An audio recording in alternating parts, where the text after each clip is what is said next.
संपूर्ण राज्यभरामधील राजकारण पुन्हा एकदा गाजू लागलेलं आहे, तापू लागलंय आणि यावेळी तर आता केंद्रस्थानी आहेत मंत्री आणि आमदारांची वादग्रस्त विधानं।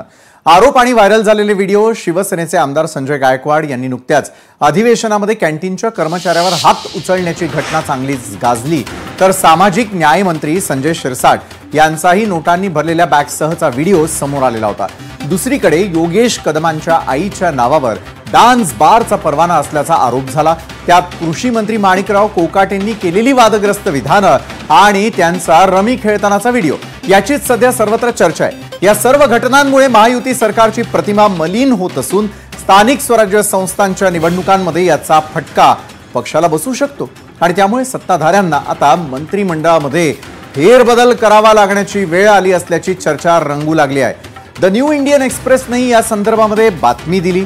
आरोप झालेले आणि वादात सापडलेले मंत्री आणि आमदारांना केवळ इशारा नव्हे तर थेट मंत्रिमंडळामधून बाहेरचा रस्ता दाखवला जाऊ शकतो अशी देखील शक्यता आहे। त्यामुळे आगामी काळात मोठ्या घडामोडी घडू शकतात। आता कुणाला संधी मिळणार आणि कुणाला डच्चू मिळणार हे तर लवकरच कळेल, पण होणाऱ्या आरोपांवरून सध्या कुणाला मंत्रिमंडळातून नारळ मिळू शकतो आणि मग त्यामागची नेमकी कारण काय असू शकतात हे आपण अगदी सुरुवातीला जाणून घेणार आहोत।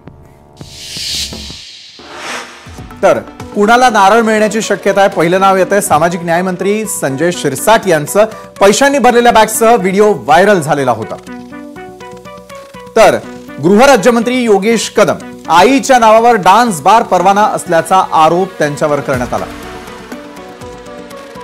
मग कृषी मंत्री माणिकराव कोकाटे शेतकऱ्यांबद्दल वादग्रस्त विधान, सभागृहात रमी खेळतानाचा व्हिडिओ देखील त्यांचा समोर आलेला होता। तर कुणाला नारळ मिळण्याची शक्यता आहे ते तर आपण जाणून घेण्याचा प्रयत्न केला। बरं, हे तर झालं जे मंत्री अधिवेशनाच्या काळात वादात सापडले त्यांचं। मात्र इतर काही मंत्र्यांवरही आता टांगती तलवार असल्याचं बोललं जात आहे। त्यासाठी त्यांच्या कार्यक्षमतेवर प्रश्नचिन्ह उपस्थित करण्यात आल्याचंही कळतंय। ते मंत्री नेमके कोण आहे त्याची देखील आपण यादी एकदा पाहणार आहोत। तर कोणत्या मंत्र्यांवरती टांगती तलवार आहे? शिवसेनेचे संजय राठोड, शिवसेनेचे भरत गोगावले, नरहरी झिरवाळ यांच्यावरती देखील अशीच टांगती तलवार आहे। तर समजा मंत्रिमंडळामध्ये फेरबदल झालेच तर आणखी काही शक्यताही निर्माण होताना दिसतात बरं का, ज्यामुळे खांदे पालटानंतर कुणाला कोणती संधी दिली जाऊ शकते याची देखील संभाव्यता आपण अगदी थोडक्यात पाहूयात। संभाव्यता काय आहे? राज्यातल्या मंत्रिमंडळात जर फेरबदल झाले तर कुणाला कोणती संधी मिळू शकते? अर्थातच पहिलं नाव आहे गिरीश महाजन यांचं। मंत्रीपद काढून घेऊन पक्षामध्ये मोठी जबाबदारी दिली जाण्याची शक्यता आहे। त्यानंतर राहुल नार्वेकर, त्यांना देखील मंत्रीपद मिळण्याची शक्यता आहे। सुधीर मुनगंटीवार, विधानसभा अध्यक्षपदी त्यांची वर्णी लागण्याची शक्यता आहे। तर हे झालं संधीबाबत।